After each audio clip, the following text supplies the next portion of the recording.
Co jeśli zabralibyśmy gimbala, obiektyw filmowy oraz aparat Sony na spacer do lasu? Osobiście jestem naprawdę ciekaw, co myślicie o tej krótkiej sekwencji. Dajcie znać w komentarzu.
Cześć, ja jestem Rafał Sztygowski, a te sprzęty dostałem na testy. Gimbala od DJI Polska, a obiektyw filmowy od Airix. W kwestii rabatów w fotoformie RS5 chciałbym zaznaczyć, że już nie działa, ale to nic straconego, ponieważ jeśli szukacie rabatu właśnie w tym sklepie, napiszcie do mnie na social mediach bądź na maila i na pewno coś uda się załatwić w tej kwestii. I tu muszę wam się przyznać, że nie jestem w 100% zadowolony ze wszystkich ujęć, które nakręciłem właśnie na tym spacerze.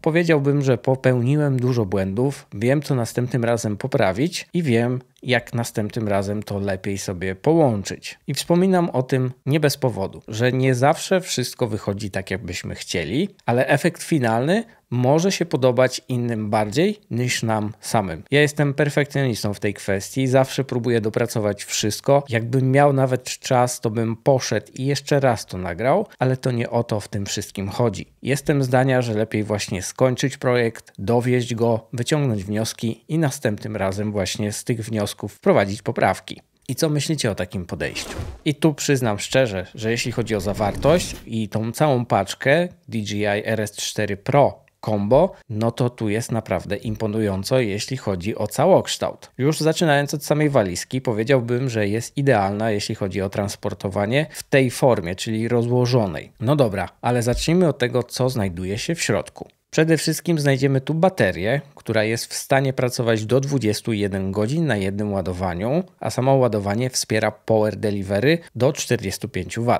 czyli całkiem znośnie. Aczkolwiek od 0 do 100% cała ta bateria potrzebuje praktycznie 2,5 godzin, żeby się naładować. I warto tu dodatkowo wspomnieć, że jeśli chodzi o rączkę i tą baterię, to ona wspiera dodatkowo jeszcze 18 W ładowania jakiegoś urządzenia. W kwestii ergonomii oraz wykończenia powiedziałbym, że ta bateria jest na najwyższym poziomie. Faktura tego gripa jest naprawdę bardzo przyjemna, całość jest naprawdę solidna, nic tu nie trzeszczy, wszystko jest spasowane powiedziałbym idealnie. I na koniec takim smaczkiem jest możliwość sprawdzenia naładowania baterii właśnie z poziomu baterii. Mamy tam odpowiednie diody, które po wciśnięciu guzika pokazują na jakim stanie są aktualnie. W samej baterii znajdziemy również gwint jeden od spodu i do tego mamy dedykowaną nóżkę, która jest naprawdę solidna i faktura na tej nóżce jest naprawdę bardzo przyjemna. Powiedziałbym, że bardzo zbliżona do tej na baterii. Jeśli chcemy używać gimbala właśnie oburącz, to mamy tu naprawdę bardzo dużo miejsca, nie ma żadnego problemu, a jeśli rozstawimy te nóżki, postawimy gimbala na nim, nawet w pełnym rigu,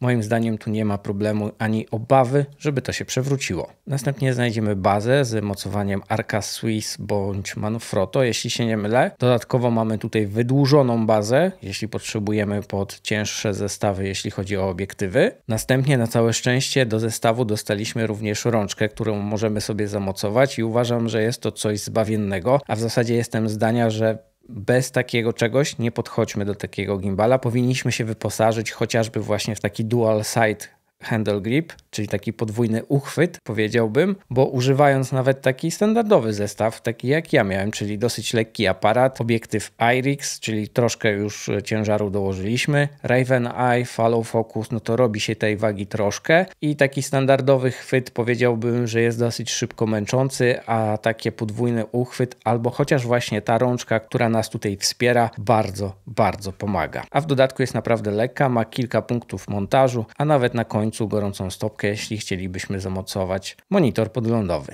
W zestawie również znajdziemy rurkę do follow focusa oraz specyficzną bazę, gdzie tą rurkę możemy bezpośrednio zamocować i będziemy w stanie taki zestaw wpiąć i wypiąć od razu z follow focusem jednocześnie. Jeśli nie chcemy korzystać z tej większej bazy, mamy w zestawie mniejszą bazę, taką standardową bym powiedział. Mamy również w zestawie taki dodatkowy chwyt, który możemy zamocować z przodu płytki i również będziemy mieli tam możliwość zamocowania właśnie tej rurki na follow focusa, jeśli chcemy korzystać z tego zestawu w ten sposób. Znajdziemy tutaj również bardzo przyjemny uchwyt na telefon właśnie z mocowaniem dodatkowym na te boczne uchwyty NATO Rail, które znajdują się na gimbalu. W zasadzie ja lubię takie rozwiązanie i z takiego korzystałem, bez żadnego problemu trzymałem telefon, mogłem sobie go przekręcać, dostosować właśnie do wyglądu. A dlaczego w zasadzie korzystałem z telefonu? No bo w tej kombinacji Pro Combo jest również Raven Eye. Poza samym właśnie tym modułem do wideo transmisji bezprzewodowej znajdziemy follow focusa, tego nowego. Oczywiście cały zestaw śrubek, jak i również adapter do zwykłego obiektywu, żeby podłączyć follow focusa. 3 rodzaje HDMI, także niezależnie jakie posiadamy w aparacie, będziemy w stanie połączyć Raven Eye z aparatem i dokonać tej transmisji bezprzewodowej, którą oferuje Raven Eye. Jakby było tego mało, mamy również tutaj pełny zestaw kabli USB-C do C, nawet i kątówka się znajdzie. Także będziemy w stanie połączyć Raven Eye, follow focus czy sterowanie z kamery. Wszystko do gimbala. No i myślę, że śmiało można tu powiedzieć, że w tym zestawie jest dosyć sporo części, ale to nic złego, nawet dla takiej osoby, która nie pracuje na gimbalach codziennie, złożenie tego wszystkiego do kupy jest naprawdę banalnie proste. Choć tu w sumie trzeba zaznaczyć, że jeśli złożymy wszystko w całość, to RS4 Pro Combo nie jest małym gimbalem. I to trzeba pamiętać, jeśli szukamy czegoś małego, myślę, że lepszym wyborem może być RS3 Mini. I zaraz po złożeniu tego gimbala w całość ze wszystkimi akcesoriami, dodatkami i tak dalej, dwie sprawy rzuciły mi się w oczy. Przede wszystkim jeśli filmujemy dużo kontentu pionowego, no to tutaj przełączenie się z poziomu na pion jest banalnie proste i szybkie. W zasadzie można powiedzieć, że zajmuje maksymalnie 15 sekund. Tak to rozwiązali bardzo fajnie, ale trzeba pamiętać, że po tej zmianie, czyli z poziomu na pion, trzeba dokonać delikatnej kalibracji, jeśli chodzi o silniki, ponieważ środek ciężkości delikatnie się zmienia. I druga rzecz, bardziej przyziemna, to walizka transportowa. Moim zdaniem jest naprawdę przyjemna. Wszystko się mieści, co trzeba. Można nawet spakować więcej niż tam potrzebujemy, o ile chcemy transportować gimbala rozłożonego z tymi wszystkimi akcesoriami. Jako osoba, która nie używa na co dzień gimbali i ostatnio posiadałem prywatnie RS2, to muszę powiedzieć, że RS4 Pro, nawet w wersji combo, jest banalnie proste w użytkowaniu. Jeśli chodzi o wyważanie albo przygotowanie do wyważenia właśnie przed autokalibracją, to muszę powiedzieć, że DJI tutaj odrobiło naprawdę pracę domową w 100%. Wyważanie jest naprawdę przyjemne. Wszystkie przesuwanie na każdej osi jest płynne bezproblemowo. Dodatkowo mamy tam wszystkie wykresy jakie trzeba, zaczepy i tak dalej są w odpowiednich miejscach, nie blokują się. No w zasadzie wyważenie, w moim wypadku nawet osoby takiej niedoświadczonej do pracy z gimbalami na co dzień, zajęło mi dosłownie kilka minut. I zdecydowanym plusem w tym wypadku są blokady na osiach, które są jeszcze bardziej sztywne niż były na przykład, które pamiętam w RS2. Także postęp, a w zasadzie ewolucja w tych sprzętach idzie naprawdę w dobrym kierunku. Kolejnym dość sporym plusem jest oczywiście ekran, który tutaj został zastosowany. Wydaje mi się, że on jest większy niż w poprzednich generacjach. Jest naprawdę jasny, czytelny i prosty w obsłudze. W zasadzie zostało wszystko przeniesione 1:1, jeśli chodzi o obsługę, na przykład z DJI Osmo Pocket trójki i to mi się bardzo podoba. Swajpujemy w lewo, mamy jedne opcje, swajpujemy w prawo kolejne, góra, dół, ustawienia, no mamy tam szereg możliwości i w zasadzie wszystkie ikonki bardzo jasno mówią nam, która opcja jest do czego. A jeśli chcielibyśmy się zagłębić w ustawienia, łączymy się z gimbalem za pomocą telefonu i aplikacji i tam mamy szereg możliwości, jeśli chodzi o właśnie ustawienia tuningowanie właśnie tego gimbala, żeby jak najlepiej nam się z nim pracowało.